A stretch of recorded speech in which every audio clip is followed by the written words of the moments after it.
সুধী দর্শক, রাজধানী ঢাকায় ধারাবাহিকভাবে আমি দেওয়াল পত্রিকা সাধারণত দেখিয়ে থাকি। আমি এখন দেওয়াল পত্রিকার বিশেষ খবরগুলো দেখিয়ে যাচ্ছি। আজ শনিবার এবং 8ই আগস্ট। প্রথম পাতায় আমরা দেখতে পাচ্ছি বাংলা বাজার পত্রিকায়, কাল চট্টগ্রাম যাবেন প্রধানমন্ত্রী, অংশ নেবেন একাধিক কর্মসূচিতে। আরও দেখতে পাচ্ছি বঙ্গভবনের বাসিন্দা হচ্ছেন মির্জা ফখরুল ইসলাম। 23তম রাষ্ট্রপতি নির্বাচন আমরা দেখতে পাচ্ছি। সেই সাথে আরও দেখতে পাচ্ছি মুসলিম ন্যাটো গড়ল সৌদি, তুরস্ক, পাকিস্তান।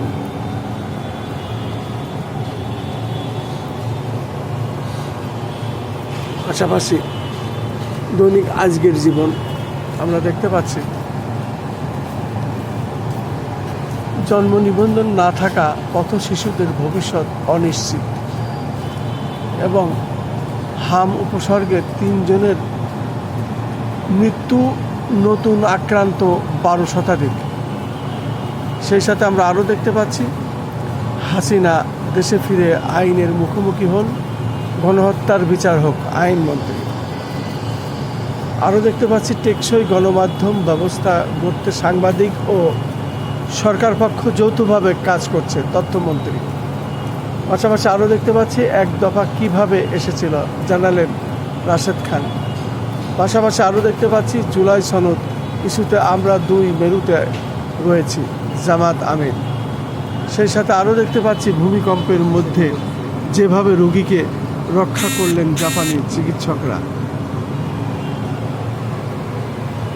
আরও দেখতে পাচ্ছি আমরা প্রথম পাতায় কাজের সন্ধানে দাঁড়িয়ে থাকা দিন মজুরদের ওপর উঠে গেল বাস, নিহত 7।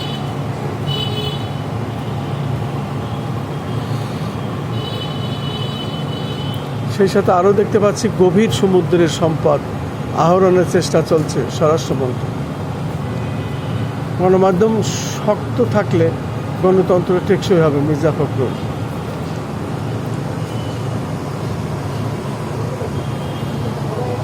এই ছিল মোটামুটি আজকের দেওয়াল পত্রিকার প্রথম খবর, শিরোনামের খবর, প্রথম পাতার খবর। আরও দেখতে পাচ্ছি কে হচ্ছেন 23তম রাষ্ট্রপতি। এখনও মির্জা ফখরুল পছন্দের তালিকায় শীর্ষে, চমকেও ও সম্ভাবনা।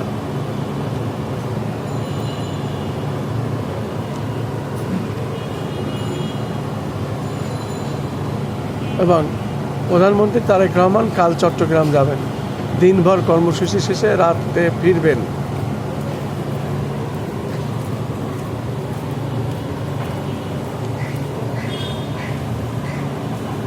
এবং ছুটির সকালে মৃত্যুর মিছিল, বগুড়া ও সিলেটে সড়ক ঝরল প্রাণ।